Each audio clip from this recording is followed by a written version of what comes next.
We don't want to control your country. But if you can't control your country, we'll take out the problem. And he said, we want to help you, and we want to make sure that you're good to us, in not so many words, but to not be the occupier. And I think that that is what we're seeing here, the scale of this operation. As I say this, we're there now, but we're going to stay until such time as the proper transition can take place. So we're going to stay until such time as we're going to run it, essentially, until such time as a proper transition can take place. Well, we're going to be running it with a group, and we're going to make sure it's run properly. We always say boots on the ground. So we're not afraid of boots on the ground if we have to have. We had boots on the ground last night at a very high level, actually. We're not afraid of it. We don't mind saying it. But we're going to make sure that that country is run properly. We're not doing this in vain. And we're going to make sure that this is proper. We're there now. We're ready to go again if we have to. We're going to run the country right. It's going to be run very judiciously, very fairly. It's going to make a lot of money. We're going to give money to the people. We're going to reimburse people that were taken advantage of. We're going to take care of everybody. It's very important. We couldn't let them get away with it. President, will you explain the exact mechanism by which you're going to run the country? Are you going to designate a U.S. official to coordinate? Yes, it's all being done right now. We're designating people. We're talking to people. We're designating various people, and we're going to let you know who those people are. We'll run it properly. We'll run it professionally. We'll have the greatest oil companies in the world going and invest billions and billions of dollars. You have about 100,000 Americans dying of drug overdose, most of those drugs coming from Venezuela and other places, Colombia certainly as well. That's actually not true. That's not true that 100,000 Americans. The majority of the deaths by drugs in America are the result of meth and fentanyl. Almost none of that comes from Venezuela. So you're okay with massive amounts of cocaine traffic coming into the United States from Venezuela? No, I'm not saying that either. What I'm saying is if we want a real drug strategy, if we want to stop fentanyl and meth, which is largely what's killing our children and devastating our communities, then we need a real drug strategy to do that. But actually going and deposing a foreign leader and capturing them and now saying we're going to run the country, as Donald Trump just said on Saturday, he was indicted by the U.S. Justice Department. So we should just not follow through on action and indictments of our own Justice Department to bring him to justice in the United States. Otherwise, what's the point of these sorts of indictments? That is not at all what I'm saying, right? There are thousands of people who are indicted. But just because somebody's indicted, does that mean that we go and depose a leader and actually say we're going to run a country? Right off the bat here, I'm going to go out on a limb and say that I think I know the name of the person who arguably is the biggest beneficiary of Donald Trump starting an inexplicable war in Venezuela this weekend. And again, I do think it's arguable, but there is a good case to be made, I believe, that the single biggest winner in this whole situation is a person named Karen Bud Phelan.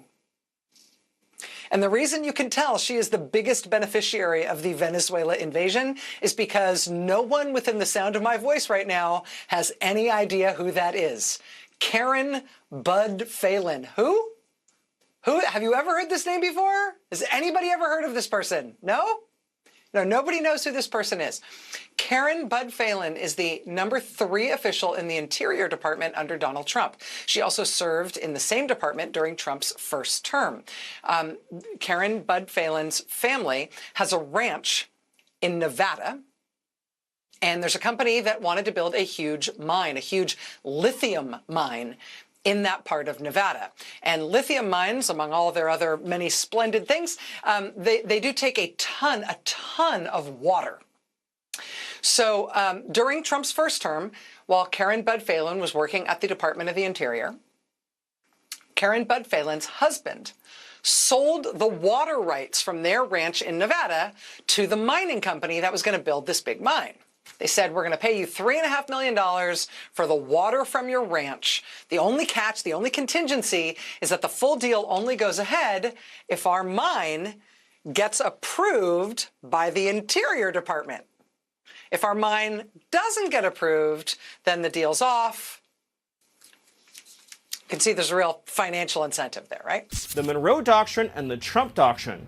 is all about securing the national interests of America. For years, we sent our soldiers to die in deserts in the Middle East to try to build them parliaments, to try to build them democracies, to try to give them more oil, to try to give them more resources. The future of the free world, Jake, depends on America being able to assert ourselves and our interests without apology. This whole period that happened after World War II, where the West began apologizing and groveling and begging I don't even and know, engaging these honestly, vast what you're talking about right schemes, now. What I'm talking about, Jake, is the idea, and by the way, I know you love doing that smarmy thing, Jake, and I was hoping to be better than that this time. I asked you about if there should be an election. I asked you if there would be an election in Venezuela. That's what I asked. I said, why was the president so quick to dismiss Machado? You answered that question. And then I said, the objective, Jake, is security and stability for the people of Venezuela. With our help and leadership, that country will become more prosperous than it has ever been in its whole history. Venezuelans but the will woman be richer running Venezuela and right safer now is and part more of the Maduro secure and regime. better off. There will be conversations, Jake, about all of these guideposts along the way. The reason why I was giving you that speech, which I know you didn't want to hear, is because you're approaching this from the wrong frame.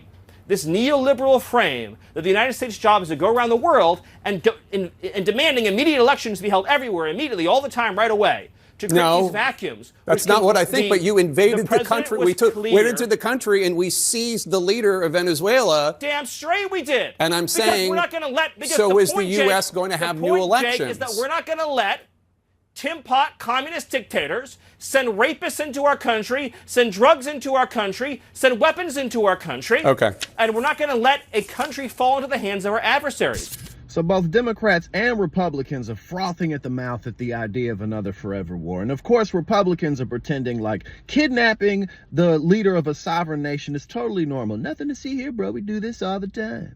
And as we know, Venezuela has the largest deposits of heavy crude oil on the planet. And we know the Don Roe doctrine, which goes back to the Monroe Doctrine. The Trump administration is very, very happy to go ahead and colonize and put our heavy boot over the whole Western Hemisphere, because why not? And the fact that Donald Trump and his goons went into Venezuela, there's no reason to believe that they're not going to go into other countries. We don't even have to speculate. They've said this on national television. You know, they're talking about Cuba. They're talking about Colombia. They're talking about Nigeria. They're talking about any nation that dares stand up or that we just want something from, whether it be oil or mineral resources. Talking about Greenland, Canada. This really could get dangerous. And Donald Trump, for all we know, has dementia. So he doesn't know what the hell he's doing. But the fact that they've gone this far is a good indication that they're not going to stop, especially with the coming midterms.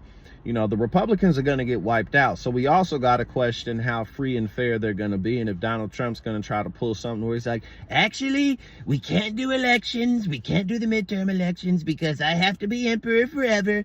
Donald Trump will be king, the autocrat forever, and it will never come to an end.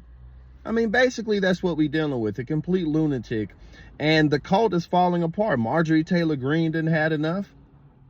But look, the petrodollar is at stake. The United States is not in a good position, and so we're frailing and kicking our feet and doing everything we can to stay on top, but the natural order of things is change, and change has come for the United States.